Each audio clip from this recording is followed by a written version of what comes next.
Langit di atas desa Sagara, kaki gunung Argawana, selalu tampak lebih dekat dan lebih misterius. Argawana, atau yang berarti rimba abadi, bukanlah gunung yang ramah. Puncaknya, yang konon berada di ketinggian lebih dari 3.000 meter di atas permukaan laut, jarang tersentuh. Bukan karena sulitnya medan, melainkan karena bisikan-bisikan yang turun bersama kabut, membawa serta kisah-kisah tentang pendaki yang hilang tanpa jejak. Garis akhir jam 3. Kami berempat ada Rendra, yang punya gairah tak terbatas pada alam bebas, dan selalu meremehkan cerita-cerita tahayul. Ada Lina, kekasih Rendra, seorang fotografer dengan mata yang tajam dan hati yang peka.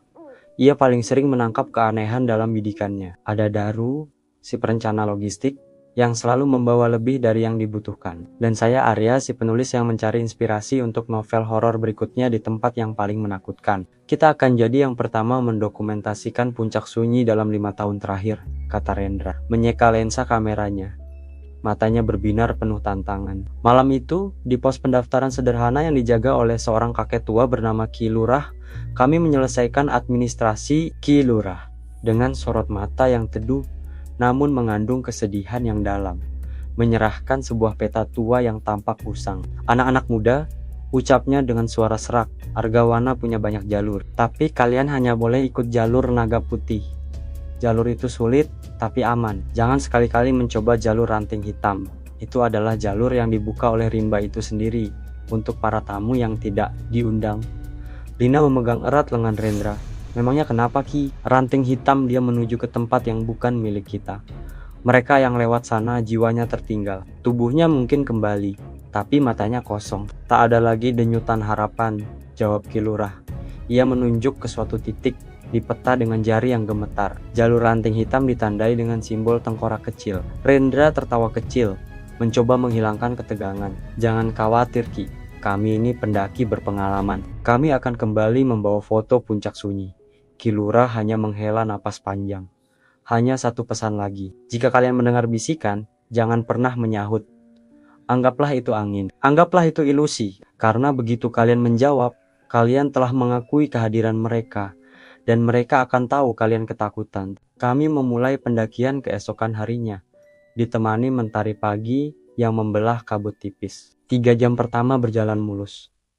Jalur naga putih sesuai deskripsi, terjal, namun jelas. Kami melewati hutan yang masih perawan, dipenuhi pohon-pohon raksasa dengan lumut tebal. Namun, menginjak jam ke-6, sesuatu mulai terasa aneh. Rendra, jalur ini seharusnya berbelok tajam ke kanan di dekat sungai kan? Tanya Daru sambil membandingkan peta dengan pemandangan di depannya.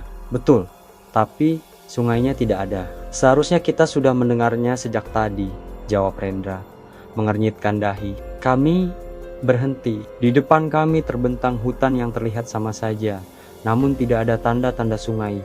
Padahal peta Ki Lurah sangat jelas. Saat Daru sedang berdebat dengan Rendra tentang titik koordinat, Lina yang sibuk memotret tiba-tiba memanggil kami dengan suara tertahan. Lihat ini, bisiknya. Ia menunjuk ke sebuah pohon besar yang akarnya melilit tanah seperti ular raksasa. Di batangnya ada ukiran yang sangat samar, nyaris tak terlihat. Itu adalah simbol yang sama persis dengan yang ada di peta tengkorak kecil. Itu simbol jalur ranting hitam.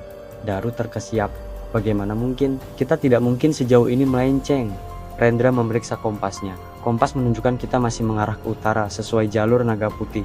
Peta ini pasti tua dan tidak akurat. Mungkin simbol itu hanya penanda daerah yang sulit. Tidak, Rendra, lihat sekeliling, kata Arya. Saya merasakan hawa dingin yang tak wajar. Pohon-pohon di sekitar kami mulai tampak lebih kurus, daun-daunnya berwarna hijau gelap yang aneh, dan suasana menjadi sunyi mencekam. Burung-burung yang tadinya riuh, kini bungkam. Kami memutuskan untuk mundur beberapa puluh meter dan mencari lagi jejak yang benar. Tapi, setelah berjalan mundur sekitar 15 menit, kami menemukan bahwa jejak sepatu kami yang tadinya jelas di tanah berlumut, telah hilang. Seolah-olah ada tangan tak terlihat yang menyapu bersih setiap tanda yang kami tinggalkan. Kami kembali ke pohon tengkorak itu, panik mulai menyeruak. Oke, kita pasti salah mengambil persimpangan yang tidak kita lihat. Kita akan istirahat dulu, makan dan mengatur ulang pikiran, ujar Rendra mencoba terdengar tenang. Saat kami membongkar tas logistik, Lina menatap sebuah foto yang baru saja ia ambil beberapa menit sebelumnya. Saat mereka masih yakin berada di jalur naga putih, foto itu menunjukkan pemandangan hutan dengan Daru di latar depan. "Siapa yang berdiri di belakangmu, Daru?" tanya Lina.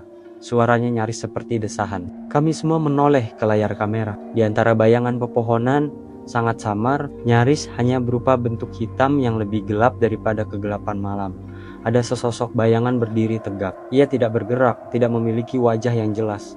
Namun kehadirannya terasa dingin dan mengancam. Sosok itu tampak seperti siluet manusia yang memanjang dan sangat kurus. Itu pasti ilusi cahaya. Daru mencoba meyakinkan diri meskipun suaranya bergetar. "Tidak," kata Arya, menelan ludah. "Itu bukan ilusi. Aku ingat melihat pohon itu. Saat kau berdiri di sana, tidak ada siapa-siapa. Sejak saat itu, kami tahu. Kami tidak tersesat karena kesalahan navigasi.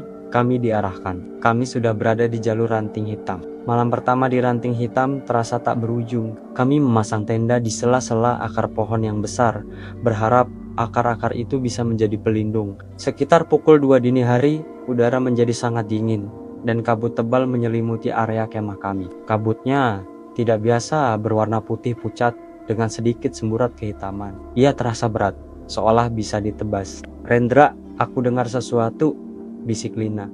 Mencengkeram lengan Rendra, kami semua diam. Di tengah keheningan yang menyesakkan, terdengar suara. Mula-mula seperti derit ranting yang diinjak, lalu berubah menjadi suara yang lebih dekat. "Arya!" Suara itu pelan, nyaris tak terdengar, seperti bisikan angin yang melewati celah-celah batu. Tapi jelas, itu memanggil nama saya. Saya langsung teringat pesan Ki Lurah. "Jika kalian mendengar bisikan, jangan pernah menyahut." Rendra menyalakan senternya. Cahaya senter hanya mampu menembus kabut sejauh 2 meter, membuat dunia di luar tenda seolah-olah lenyap. Daru dingin sekali kali ini. Suara itu terdengar seperti suara wanita yang merintih dan memanggil nama Daru. Daru terperanjat. "Itu suara kakakku, itu suara Maya," serunya mencoba bangkit. "Kakak Daru meninggal 3 tahun lalu dalam sebuah kecelakaan mobil." Rendra dengan cepat menahan Daru. "Jangan, Daru, ingat pesan Ki Lurah. Itu bukan kakakmu." "Rendra, tolong aku." Aku tersangkut di tebing bisikan itu, kini menarget Rendra, menirukan suara Lina dengan sempurna. Rendra menoleh ke Lina yang duduk di sebelahnya, pucat pasi. "Jangan coba-coba membohongiku," bentak Rendra, suaranya memantul lemah dalam kabut.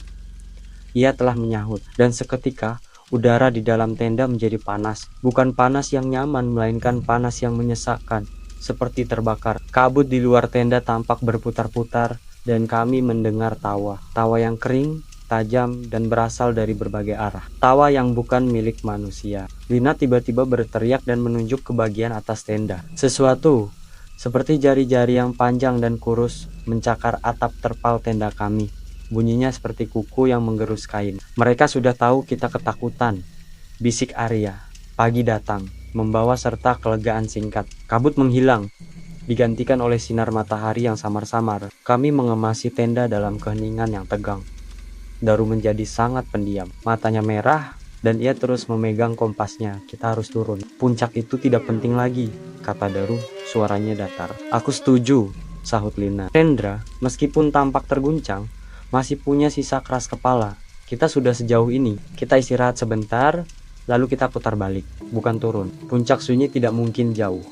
Kami melanjutkan pendakian, kali ini dengan perasaan waspada yang luar biasa. Setiap langkah terasa seperti menginjak ranjau.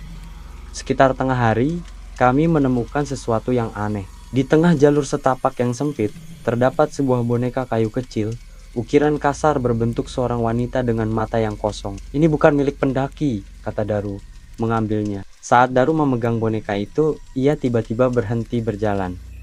Ia tidak lagi bergerak, seolah membeku. "Daru, kenapa?" tanya Lina. Daru tidak menjawab. Ia hanya menatap lurus ke depan, ke dalam hutan.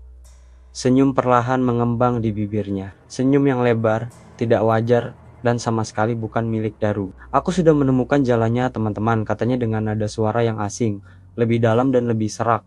"Jalan apa? Kita harus kembali." Rendra mencoba menarik tas punggung Daru, namun Daru bergerak sangat cepat. Ia melepaskan tasnya, menjatuhkan boneka kayu itu, dan dengan sigap melompat dari jalur utama ke dalam jurang semak belukar yang lebat, yang terlihat seperti tidak ada dasarnya. "Daru!" Rendra berteriak, berlari ke tepi, Kami hanya mendengar suara gemerisik ranting dan daun yang patah, lalu sunyi. Kami memanggilnya berulang kali, tapi hanya gaung suara kami yang membalas. Ketika kami melihat ke tempat boneka itu jatuh, boneka itu telah hilang. Di sana, yang tersisa hanya sehelai kain-kain yang persis sama dengan shawl yang Daru pakai. Daru telah hilang, dan kami tahu itu bukan kecelakaan. Ia telah diambil. Tinggal bertiga, rasa takut kami bercampur dengan kemarahan dan keputusasaan. Rendra menyalahkan dirinya sendiri karena menyahut bisikan itu. Dan saya menyalahkan diri sendiri karena ide mencari inspirasi di tempat terkutuk ini. Kita putar balik sekarang, perintah Rendra, wajahnya penuh tekad. Namun, saat kami mencoba berjalan mundur, kami menemukan bahwa hutan di belakang kami telah berubah. Pohon-pohonnya kini lebih rapat, lebih gelap, dan di antara celah-celah pohon, kami bisa melihat bayangan-bayangan bergerak cepat mengawasi kami. Kami terjebak. Jalan satu-satunya adalah terus mendaki. Beberapa jam kemudian, kami akhirnya keluar dari hutan dan tiba di area teri lain. Di depan kami terbentang punggung bukit yang berbatu dan curam, diselimuti kabut yang kembali datang. Dan di atas kabut itu, tampak puncak sunyi. Puncak itu tidak terlihat agung, melainkan rapuh dan hampa. Di puncaknya, terdapat sebuah batu besar yang terlihat seperti altar kuno. Saat kami mencapai puncak, udara menjadi sangat tipis. Bukan hanya karena ketinggian, tapi seolah-olah udara itu sendiri telah disedot keluar.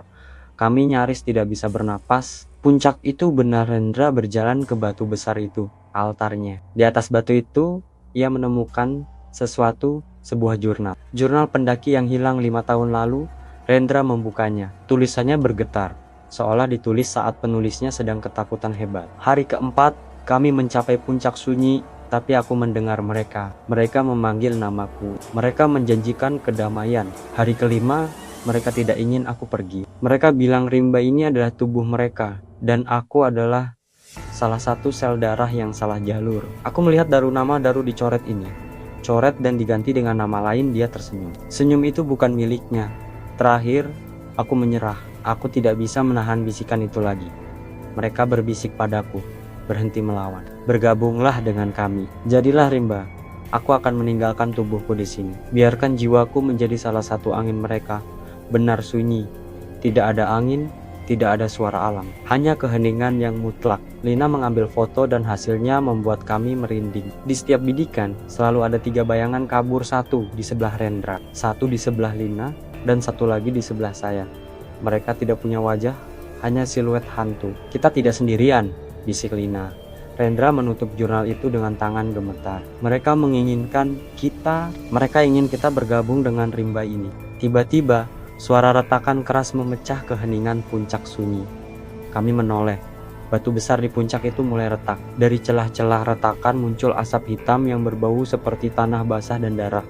Dalam asap itu, kami melihat mereka. Mereka adalah makhluk-makhluk yang kurus kering, tinggi dan terbuat dari ranting-ranting serta dedaunan kering. Mereka punya mata yang bersinar merah dan mulut yang menganga. Mereka bukan hantu. Mereka adalah manifestasi dari rimba itu sendiri. Mereka datang, teriak Lina. Makhluk-makhluk itu bergerak lambat namun pasti. Mereka mengepung kami. Dari mulut mereka terdengar ribuan bisikan, memanggil nama kami, menjanjikan kedamaian, meminta kami untuk berhenti melawan. Rendra mencengkeram bahu saya. Arya, Lina, kita harus lari. Kita harus turun secepatnya. Bagaimana kita tahu jalannya? Tanya Lina, air mata mengalir di wajahnya. Saat itulah saya melihatnya. Di bagian bawah batu altar yang retak, ada sebuah celah kecil seperti gua tersembunyi. Kesana, di bawah batu itu, seru saya. Kami berlari menuju celah itu, diikuti oleh raungan bisikan dan suara ranting yang berderak. Rendra yang paling besar berjongkok dan masuk lebih dulu, diikuti Lina. Saat saya hendak masuk, saya merasakan hawa dingin yang luar biasa di belakang saya. Saya menoleh, salah satu makhluk ranting itu sudah berdiri tepat di belakang saya. Matanya yang merah menyala menatap tepat ke mata saya. Kau yang menulis cerita, kau yang mencari horor. Sekarang jadilah bagian dari cerita kami, bisiknya. Suaranya mengandung suara Daru. Saya meninju wajahnya dengan ransel saya, dan ia mundur sejenak. Terkejut, saya melompat masuk ke dalam celah batu. Kami merangkak di dalam celah sempit dan gelap itu. Udara di sini jauh lebih hangat dan berbau seperti mineral, bukan seperti hutan mati. Setelah beberapa saat merangkak, kami terlempar keluar ke lereng gunung yang landai dan dipenuhi bunga edelweiss. Di depan kami, Terbentang jalur setapak yang bersih, jelas, dan dihiasi oleh papan penunjuk arah sederhana bertuliskan jalur naga putih menuju kaki gunung. Kami telah menemukan jalan keluar. Celah batu di puncak yang sunyi itu ternyata adalah pintas.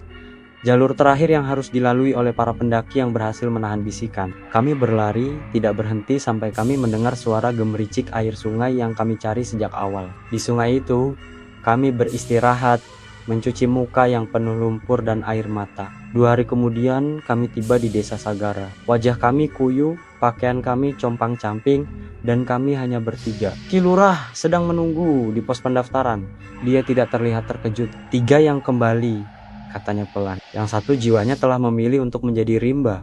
Kami menceritakan semuanya, tentang ranting hitam, tentang boneka kayu, tentang bisikan dan makhluk ranting di puncak sunyi. Ki Lurah mendengarkan dengan penuh perhatian. Argawana adalah gunung tua. Ia benci diusik. Makhluk-makhluk itu adalah penjaganya. Mereka tidak membunuh, mereka menjanjikan kedamaian abadi bagi jiwa-jiwa yang lelah. Begitu kalian menyahut bisikan mereka, kalian telah menunjukkan kelelahan itu. Jelasnya, Rendra menyahut bisikan Daru, dan Darulah yang diambil. Kata Lina terisak. Tidak, nak. Bisikan itu menyahut semua nama. Tapi hanya Daru yang benar-benar berhenti melawan. Boneka kayu itu adalah umpan terakhir mereka. Barang yang berisi janji kedamaian. Saat ia menyentuhnya, ia memilih jalannya sendiri. Jelas Ki Lurah. Sebelum kami meninggalkan desa, Ki Lurah memberikan saya sebuah bungkusan kecil berisi akar wangi. Kau si penulis, katanya menatap saya dengan sorot yang dalam. Kau mencari horor, kau mendapatkannya. Ingatlah, rimba ini membiarkanmu pergi karena kau menulis tentangnya. Kau akan menceritakan kisahnya. Tapi berhati-hatilah, cerita itu akan selalu memanggilmu kembali. Kami kembali ke kota, trauma, namun selamat. Kami menyerahkan jurnal pendaki yang hilang itu kepada pihak berwenang, bersama dengan laporan kami, yang tentu saja dianggap mengada-ada dan penuh halusinasi karena kekurangan oksigen. Saya berhenti menulis novel horor. Rendra dan Lina mencoba hidup normal, tetapi mata mereka selalu terlihat menerawang, seolah mereka masih mendengar bisikan angin. Dan saya tidak bisa melupakan Daru. Terkadang, ketika saya duduk sendirian di depan laptop, saya mendengar suara yang pelan dan jauh, seperti angin yang melewati sela-sela jendela. Arya saya tidak pernah menyahut, tapi saya tahu, di luar sana ada sepotong rimba yang telah memilih untuk mengingat nama saya. Ini adalah akhir dari cerita Puncak Sunyi. Bisikan dari Rimba Abadi. Cerita ini telah disusun dalam beberapa bagian untuk memberikan narasi yang mendalam dan memenuhi permintaan panjang Anda. Apakah Anda ingin saya membuatkan cerita horor pendek lainnya dengan tema berbeda? Atau Anda ingin saya menemukan informasi tentang jalur pendakian tertentu? Jangan lupa subscribe, like, komen, dan share ya. Dadah!